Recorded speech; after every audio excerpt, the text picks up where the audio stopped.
Edward George Ruddy ist heute gestorben. Edward George Ruddy war der Vorsitzende des Aufsichtsrats des Union Broadcasting Systems. Er ist heute Morgen um 11 einem akuten Herzanfall erlegen. Und wehe uns, wir sind in großen Schwierigkeiten. Tja, ein kleiner, reicher Mann mit weißen Haaren ist gestorben. Was hat das mit dem Reichspreis zu tun, werdet ihr fragen? Und was soll das heißen, wehe uns? Weil ihr, Freunde, und 62 Millionen andere Amerikaner mir in diesem Augenblick zuhören, weil weniger als 3% von euch Bücher lesen, weil weniger als 15% von euch Zeitung lesen, weil die einzige Wahrheit, die ihr kennt, die ist, die aus dieser Röhre kommt. Heute existiert schon eine ganze Generation von Menschen, die nie etwas kennengelernt hat, was nicht aus dieser Röhre gekommen ist. Diese Röhre ist das Evangelium. Die letzte Offenbarung. Diese Röhre kann krönen und stürzen. Präsidenten, Päpste, Premierminister. Diese Röhre ist die gefährlichste, furchterregendste, gottverdammte Macht in dieser gottlosen Welt. Und wehe uns, wenn sie je in die Hände falscher Leute kommt, Freunde. Deshalb sage ich, wehe uns, dass Edward George Ruddy gestorben ist. Dieser Fernsehsender ist jetzt in den Händen der CCA, der Communication Corporation of America. Es gibt einen neuen Vorsitzenden. Der Mann heißt Frank Hackett. Er sitzt in Mr. Ruddys Büro im 20. Stock. Wenn die 12. größte Gesellschaft dieser Welt, die gefährlichste, furchterregendste, gottverdammte Propagandamacht in dieser gottlosen Welt unter Kontrolle hat, wer weiß, welche Scheiße uns von diesem Sender als die Wahrheit verkauft wird. Also hört mir zu. Hört mir zu. Das Fernsehen ist nicht die Wahrheit. Das Fernsehen ist nichts weiter als ein gottverdammter Rummelplatz. Das Fernsehen ist ein Zirkus, ein Jahrmarkt, eine reisende Truppe von Akrobaten, Märchenerzählern, Tänzern, Sängern, Jongleuren, Abnormitäten, Löwenbändigern und Fußballspielern. Das Gewerbe ist da, um die Langeweile zu vertreiben. Wenn ihr die Wahrheit wollt, geht zu Gott. Geht zu euren Gurus. Geht zu euch selbst, weil das die einzige Stelle ist, wo ihr jemals die wirkliche Wahrheit finden könnt. Oh Mann, von uns werdet ihr nie die Wahrheit hören. Wir erzählen euch alles, was ihr hören wollt. Wir lügen wie die Teufel. Wir erzählen euch, dass Kojak immer den Killer erwischt und dass nie jemand Krebs hat bei Archie Bunker zu Hause. Und egal wie tief der Held in Schwierigkeiten steckt, keine Angst, schaut nur auf die Uhr. Am Schluss der Sendung wird er gewinnen. Wir erzählen euch jeden Scheiß, den ihr hören wollt. Wir handeln mit Illusionen. Nichts davon ist wahr. Aber ihr, Freunde, ihr sitzt da Tag für Tag, Abend für Abend. Alle Altersgruppen, Hautfarben, Glaubensbekenntnisse. Wir sind alles, was ihr kennt. Ihr fangt an, den Blödsinn zu glauben, den wir hier verzapfen. Ihr fangt an zu glauben, dass die Röhre die Wirklichkeit ist und euer eigenes Leben unwirklich ist. Was immer die Röhre euch auch sagt, ihr tut es. Ihr zieht euch so an, ihr esst so, ihr erzieht eure Kinder so. Ja, ihr denkt sogar wie die Röhre. Das ist Massenwahnsinn, ihr Verrückten. Im Namen Gottes, ihr Menschen seid die Realität, wir sind die Illusion. Also schaltet eure Fernseher aus, schaltet sie aus, schaltet sie auf der Stelle aus. Dreht sie ab und macht sie nicht wieder an. Dreht sie ab mitten im Satz, den ich jetzt sage. Habt ihr verstanden? Dreht die Apparate ab.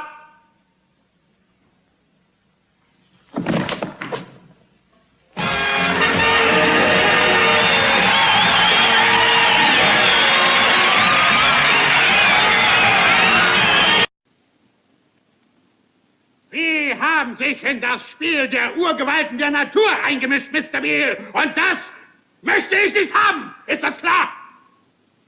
Sie denken, Sie hätten lediglich ein Geschäft verhindert, aber das ist nicht der Fall. Die Araber haben Milliarden aus diesem Land rausgeholt und jetzt müssen Sie sie wieder einbringen.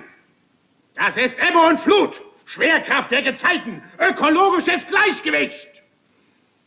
Sie sind ein alter Mann, der noch in Begriffen wie Nationen und Völker denkt.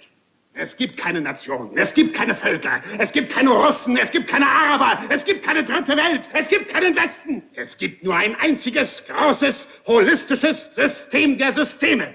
Ein riesiges, ungeheuer mächtiges, verflochtenes, sich gegenseitig beeinflussendes, multivariables, multinationales Dominion von Dollars. Petrodollars, Elektrodollars, Multidollars, Deutsche Mark, Gulden, Rubel, Pfund, also jede Art von Geld.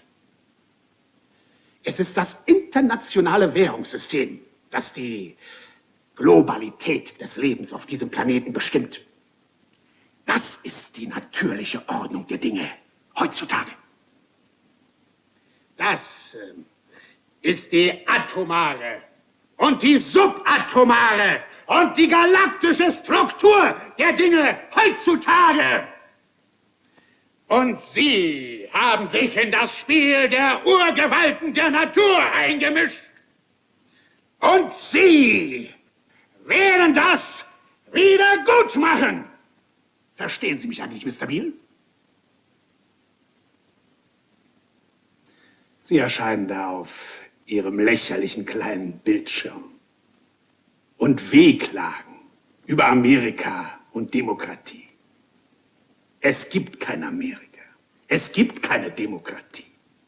Es gibt nur IBM und ITT und AT&T und DuPont, Dow, Union Carbide und Exxon.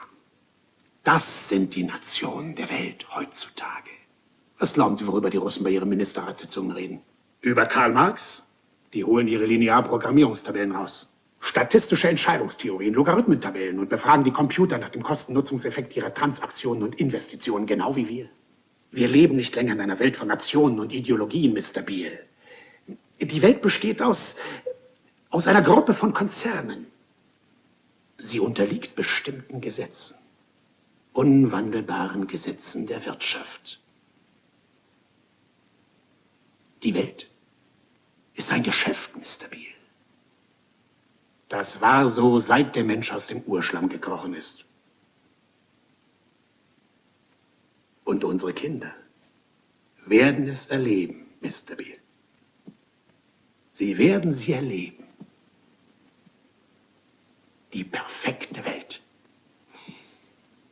in der es weder Krieg noch Hungersnot gibt, weder Unterdrückung noch Brutalität.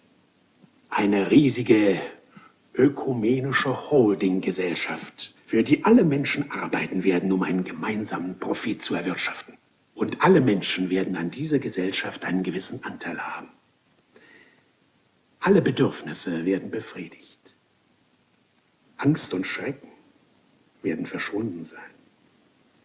Und auch Langeweile wird es nicht mehr geben.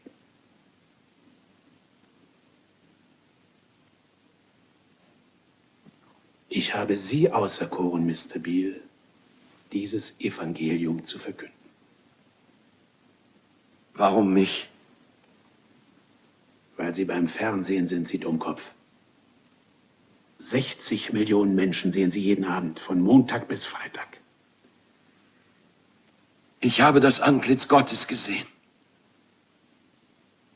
Da könnten Sie vielleicht recht haben, Mr. Beale. An diesem Abend erschien Howard Beale auf dem Schirm und predigte Arthur Jensens Konzernkosmologie. Gestern Abend habe ich euch aufgefordert, aufzustehen und für euer Erbe zu kämpfen. Das habt ihr getan und es war fantastisch. 6 Millionen Telegramme wurden ans Weiße Haus geschickt. Die Übernahme der CCA durch die Araber wurde verhindert. Das Volk hat gesprochen, das Volk hat gewonnen. Es war eine grandiose Demonstration der Demokratie. Aber damit hat sich der Fall, Freunde. Es ist nicht anzunehmen, dass so etwas nochmal passiert. Denn tief im Innern unserer armen, verängstigten Seele wissen wir alle, dass die Demokratie ein sterbender Riese ist. Ein altersschwaches, zerfallendes, todkrankes politisches Konzept, das sich in den letzten Qualen windet. Ich meine damit nicht, dass die Vereinigten Staaten als Weltmacht erledigt sind. Die Vereinigten Staaten sind das reichste, mächtigste und fortschrittlichste Land der Erde, jedem anderen Land um Lichtjahre voraus. Und ich glaube auch nicht, dass die Kommunisten die Macht übernehmen werden, denn die sind noch mehr am Ende als wir. Erledigt ist Folgendes. Die Idee, dass dieses große, schöne und reiche Land für die Freiheit und das Wohlergehen jedes einzelnen Individuums da ist. Es ist das Individuum, das am Ende ist. Es ist das einzelne, einzigartige menschliche Wesen, das am Ende ist. Jeder von euch, jeder einzelne von euch ist am Ende. Weil das nicht mehr eine Nation von unabhängigen Individuen ist. Es ist eine Nation von über 200 Millionen transistorisierten, deodorisierten, weißer als weißen Stahlgürtel behafteten Leibern, total überflüssig als menschliche Wesen und austauschbar wie eine Batterie vom Auto.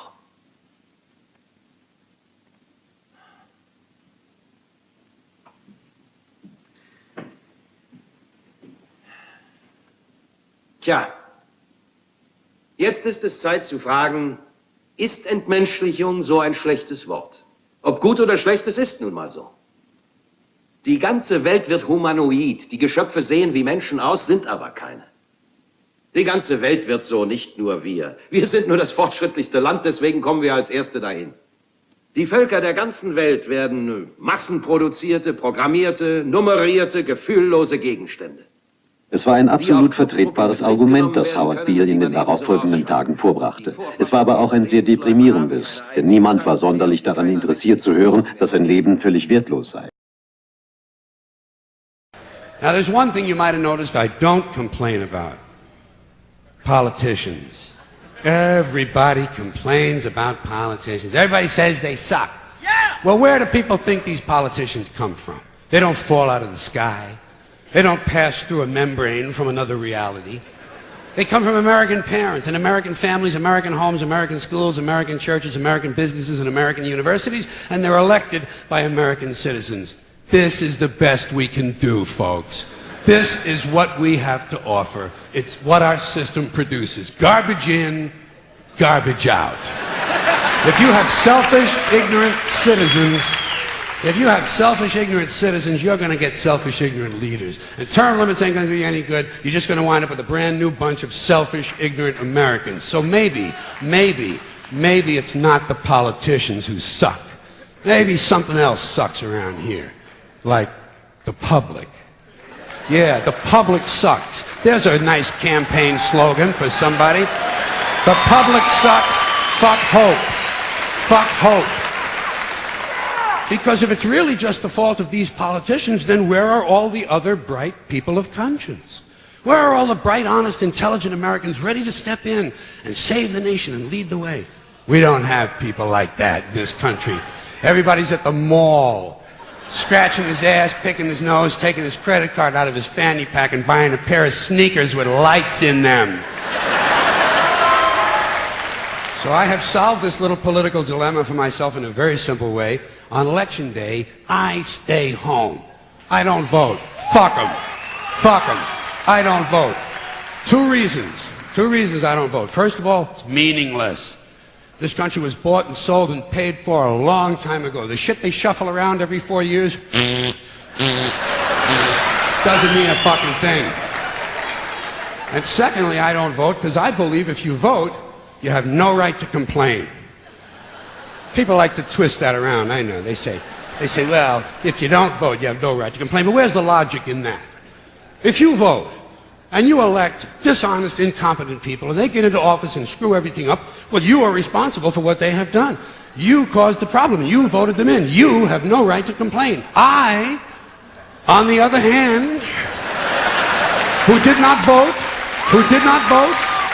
who, in fact, did not even leave the house on election day, am in no way responsible for what these people have done and have every right to complain as loud as I want about the mess you created that I had nothing to do with. So I know that a little later on this year you're going to have another one of those really swell presidential elections that you like so much. You'll enjoy yourselves. It'll be a lot of fun. I'm sure as soon as the election is over, your country will improve immediately. As for me, I'll be home on that day doing essentially the same thing as you. The only difference is when I get finished masturbating, I'm going to have a little something to show for it, folks. But there's a reason. There's a reason for this. There's a reason education sucks, and it's the same reason that it will never, ever, ever be fixed. It's never going to get any better. Don't look for it. Be happy with what you got. Because the owners of this country don't want that. I'm talking about the real owners now. The big, the wealthy, the real owners, the big wealthy business interests that control things and make all the important decisions. Forget the politicians. They're irrelevant. The politicians are put there to give you the idea that you have freedom of choice. You don't. You have no choice. You have owners. They own you. They own everything. They own all the important land. They own and control the corporations. They've long since bought and paid for the Senate, the Congress, the state houses, the city halls. They got the judges in their back pockets, and they own all the big all the big media companies. So they control just about all of the news and information you get to hear. They got you by the balls. They spend billions of dollars every year lobbying to get what they want. Well, we know what they want. They want more for themselves and less for everybody else. But I'll tell you what they don't want. They don't want a population of citizens capable of critical thinking. They don't want well-informed, well-educated people capable of critical thinking. They're not interested in that. That doesn't help them. That's against their interest. That's right. You know something? They don't want people who are smart enough to sit around the kitchen table and figure out how badly they're getting fucked by a system that threw them overboard 30 fucking years ago. They don't want that. You know what they want? They want obedient workers. Obedient workers. People who are just smart enough to run the machines and do the paperwork and just dumb enough to passively accept all these increasingly shittier jobs with the lower pay, the longer hours, the reduced benefits, the end of overtime, and the vanishing pension that disappears the minute you go to collect it. And now they're coming for your Social Security money. They want your fucking retirement money. They want it back so they can give it to their criminal friends on Wall Street. And you know something? They'll get it. They'll get it all from you sooner or later because they own this fucking place. It's a big club, and you ain't in it. You and I are not in the big club. And by the way, it's the same big club they use to beat you over the head with all day long when they tell you what to believe. All day long, beating you over the head in their media, telling you what to believe, what to think, and what to buy. The table is tilted, folks. The game is rigged. And nobody seems to notice. Nobody seems to care. Good, honest, hard-working people, white collar, blue collar, doesn't matter what color shirt you have on. Good, honest, hard-working people continue. These are people of modest means. Continue to elect these rich cocksuckers who don't give a fuck about them. They don't give a fuck about you. They don't give a fuck about you. They don't care about you at all. At all. At all. Man. You know? Swearing on the Bible. You understand that shit? They tell you to raise your right hand, place your left hand on the Bible. Does this stuff really matter? Which hand? Does God really give a fuck about details like this? Suppose you put your right hand on the Bible, you raise your left hand. Would that count? Or would God say, sorry, wrong hand, try again? And why does one hand have to be raised? What is the magic in this gesture? This seems like some sort of a primitive voodoo mojo shtick. Why not put your left hand on the Bible, let your right hand hang down by your side?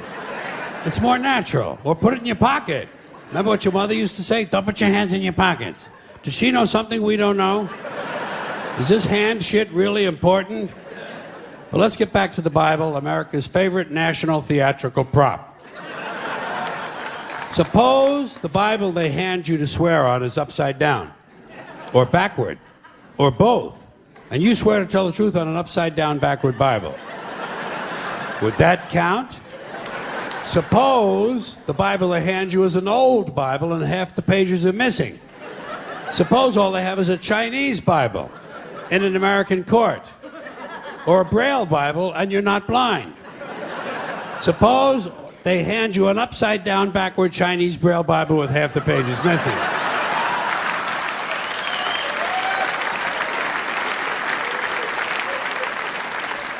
At what point does all of this stuff just break down and become just a lot of stupid shit that somebody made up?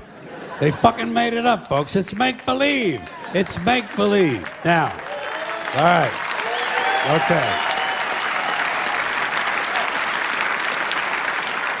Let's leave the Bible aside. We'll get back to the science fiction reading later. The more important question is, what is the big deal about swearing to God in the first place? Why does swearing to God mean you're going to tell the truth? Wouldn't affect me. If they said to me, you swear to tell the truth, the whole truth, and nothing but the truth to help you God, I'd say, yeah. I'll tell you about as much truth as the people who wrote that fucking Bible. How do you like that? Huh?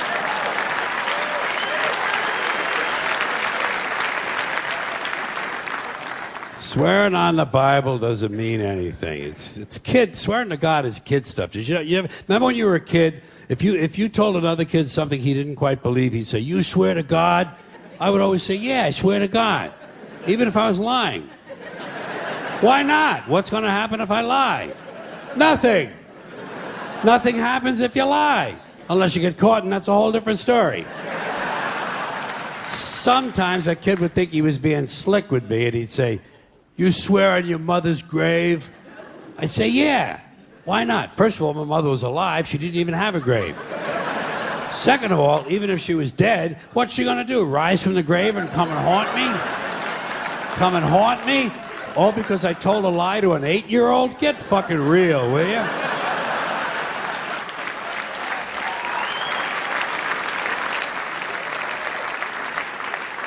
Sometimes I would say, I swear on my mother's tits. Kids are impressed with things like that. I mean, I don't care about my mother's tits either. I didn't care if they fell off. Fuck her. Not my problem. They're your tits, Ma. You keep an eye on them. Swearing to God doesn't mean anything. Swearing on the Bible doesn't mean anything. You know why? Because Bible or no Bible, God or no God, if it suits their purposes, people are going to lie in court. The police do it all the time. All the time. Yes, they do. It's part of their job to protect, to serve, and to commit perjury whenever it supports the state's case. Swearing on the Bible is just one more way of controlling people and keeping them in line, and it's one more thing that holds us back as a species. Here's one more item for you, the last in our civics book, rights. Boy, everyone in this country is always running around yammering about their fucking rights. I have a right, you have no right, we have a right, they don't have a right. Folks, I hate to spoil your fun, but there's no such thing as rights, okay? They're imaginary. We made them up, like the boogeyman. The Three Little Pigs, Pinocchio, Mother Goose, shit like that. Rights are an idea. They're just imaginary. They're a cute idea. Cute. But that's all. Cute and fictional. But if you think you do have rights, let me ask you this. Where do they come from? People say, well, they come from God. They're God-given rights. Oh, fuck. Here we go again. Here we go again. The God excuse. The last refuge of a man with no answers and no argument. It came from God. Anything we can't describe must have come from God. Personally, folks, I believe that if your rights came from God, He would have given you the right to some food every day, and He would have given you the right to a roof over your head. God would have been looking out for you. God would have been looking out for you. You know that? He wouldn't have been worried about making sure you have a gun so you get drunk on Sunday night and kill your girlfriend's parents. But let's say it's true. Let's say God gave us these rights. Why would He give us a certain number of rights? The Bill of Rights in this country has 10 stipulations, okay? 10 rights.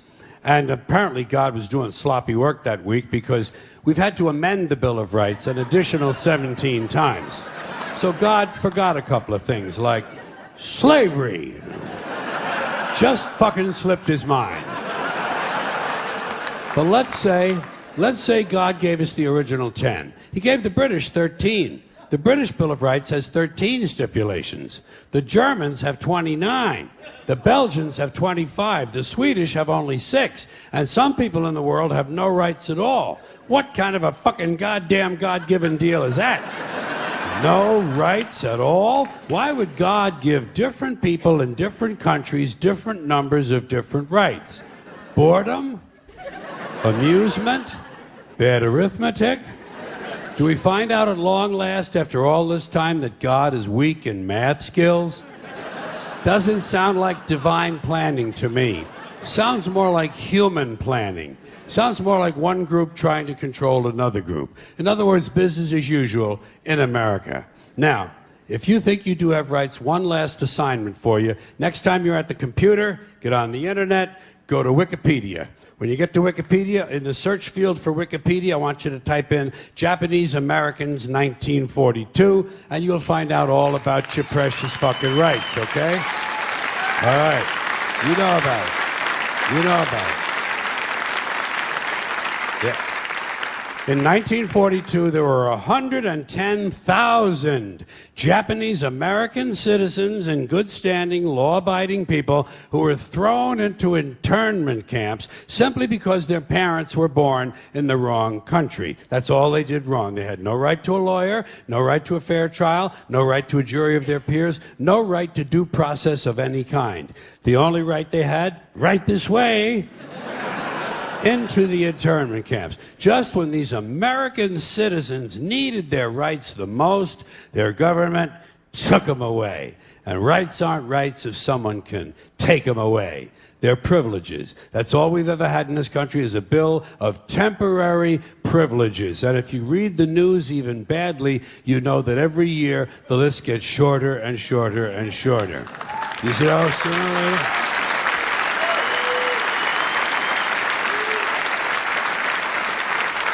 Yeah. Sooner or later, the people in this country are going to realize the government does not give a fuck about them. Government doesn't care about you or your children or your rights or your welfare or your safety. It simply doesn't give a fuck about you. It's interested in its own power. That's the only thing, keeping it and expanding it wherever possible. Personally, when it comes to rights, I think one of two things is true. I think either we have unlimited rights or we have no rights at all. Personally, I lean toward unlimited rights. I feel, for instance, I have the right to do anything I please. But if I do something you don't like, I think you have the right to kill me. So where are you going to find a fairer fucking deal than that? So the next time some asshole says to you, I have a right to my opinion, you say, oh yeah? Well, I have a right to my opinion, and my opinion is you have no right to your opinion. Then shoot the fuck and walk away. Thank you. Politicians are put there to give you the idea that you have freedom of choice. You don't. You have no choice. You have owners. They own you. Illuminati, you've come to take control. You can take my heartbeat, but you can break my soul. Well-educated people capable of critical thinking. They're not interested in that. That doesn't help them. Illuminati, you'll never take control. Your new world order will lead to none at all. We all shall be free. Open up your eyes, wake the fuck up, America. You control your lives with fear, just scaring you with terror on your screen, telling you what to believe. But who benefits from panic, hunger, and greed?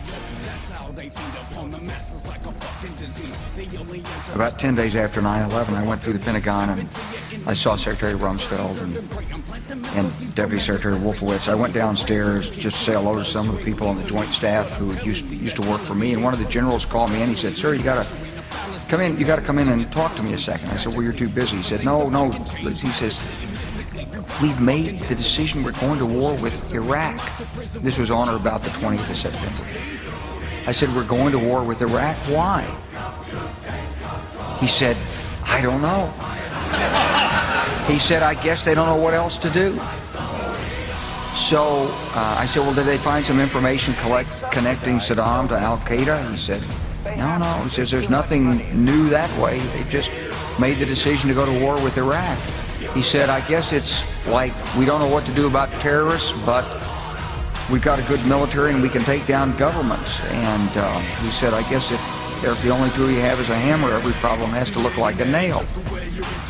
So I came back to see him a few weeks later, and by that time we were bombing in Afghanistan. I said, "Are we still going to war with Iraq?" And he said, "Oh, it's worse than that."